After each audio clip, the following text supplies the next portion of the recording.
एक कहावत आपने सुनी होगी, मन चंगा तो कटौती में गंगा।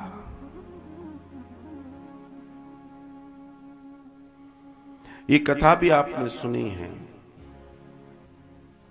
कि उसके पास वो लकड़ी का कठौता था जिसमें जल भरा होता था, उसमें धागा बिगड़ा कर वो अपने जूते बनाता था।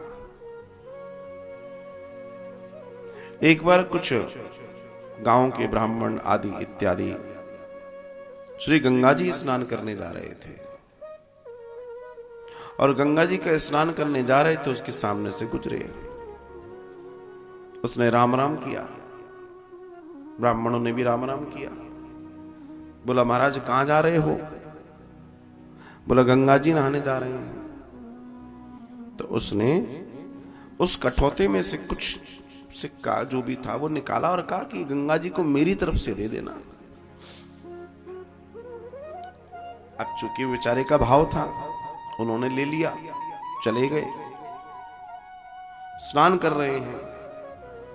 स्नान करने के बाद जब निकलने लगे जल में से, तब किसी ने ध्यान दिलाया, अरे उसने वो दिया था कि मेरी तरफ से गंगा जी को दे देना। तो कुछ लोग हंसने लगे। अरे बोला, हंसो नहीं, ठीक है, तो बोल दो भैया फला फला ने गंगा जी आपको ये दिया है।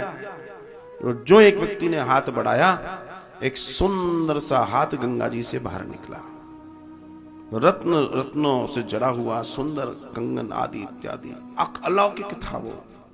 और उसने उसको ले लिया। सब लोग आश्चर्य से भर गए और लिया, और वैसे ही फिर वो हाथ निकला और एक सुंदर रत्न जड़ित कंगन निकला बाहर, और आवाज आती है कि ये उसको दे देना। सारे ब्राह्मण हतप्रत थे, सारे लोग, उनके साथ और भी लोग थे, सब हतप्रत थे। ये घटना क्या है? आए और आकर मन में विचार करने लगे कि देखो भैया, वो कहां जूते बनाने वाला उसको कंगन वंगन देंगे, और उसको देके होगा क्या? एक काम करते हैं, राजा को देंगे, हमें इनाम भी मिलेगा और आनंद भी होगा। संबंधित राजा के यहां जाकर उन्होंने सबने भेंट दे दी, अपने नंबर बना लिए।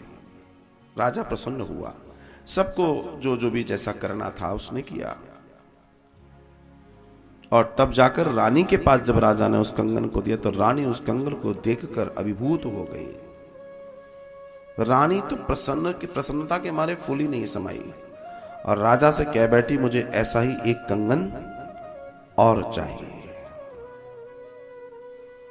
राजा ने जब ये कहा कि देवी, तो बोला नहीं चाहिए, स्त्री हट। और राजा ने जब ये कहा तो फिर वापस उनको बुलाया, भैया एक कंगन और चाहिए, जहां से भी लाए थे उपहार तुमने दिया है, एक कंगन और चाहिए। अब तो उनको लगा कि अगर कंगन नहीं आया तो मरे। बड़ा विचार करते रहे, क्या करें। आखिर में जब मृत्यु सामने दिखाई देती है तो व्यक्ति सब करता है। वापस पहुंचे उसके पास, भैया ऐसी ऐसी बात हो गई, हम गंगा जी जा रहे हैं नहाने, तू एक बार सिक्का और दे दे। बोला, मतलब? बोला, पिछली बार जो तूने सिक्का दिया था, उस सिक्के की ये कहानी है और ऐसी ऐसी बात है। अब तो बस तू ही हमारी जान बचा सकता है, जल्दी बता, सिक्का दे, हम दौड़े गंगा जी जाएं, एक कंगन और लेके आए। वो कहता है, अगर उस कंगन को लेने के लिए गंगा जी जाना पड़े तो ये तो कुछ ठीक बात नहीं है महाराज। बोला, फिर? बोला, अभी आपको कंगन दे देता हूं। और उसने उसी जल से भरे जिसमें वो जूते बनाता था, धागे को चिकना करता था, उस कठौते में हाथ डाला और कंगन निकाल के हाथ में दे दिया। रैदास, ऐसे ऐसे भक्तों की गाथा है। तो कहावत क्या आ गई, मन चंगा तो कठौती में गंगा। ऐसे ऐसे संतों की दर्शन है साहब। अपने जीवन को निर्मल, सरल और सहज बनाइए, जीवन आनंद से भर जाएगा, सौभाग्य से भर जाएगा। यह आनंद, ये सौभाग्य ही जीवन को श्रेष्ठ बनाता है। लेकिन ये तब होगा जब तुम्हारे जीवन में सत्संग होगा, क्योंकि सत्संग ही है जो परमात्मा से प्रेम करना सिखाता है।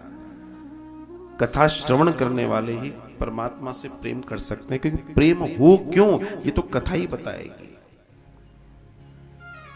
व्यवहार ही नहीं होगा, जब किसी से मिलना जुलना ही नहीं होगा, किसी से किसी के बारे में जानेंगे ही नहीं, तो प्रेम कहां से होगा। बहुत जरूरी है इस बात को समझना और जानना।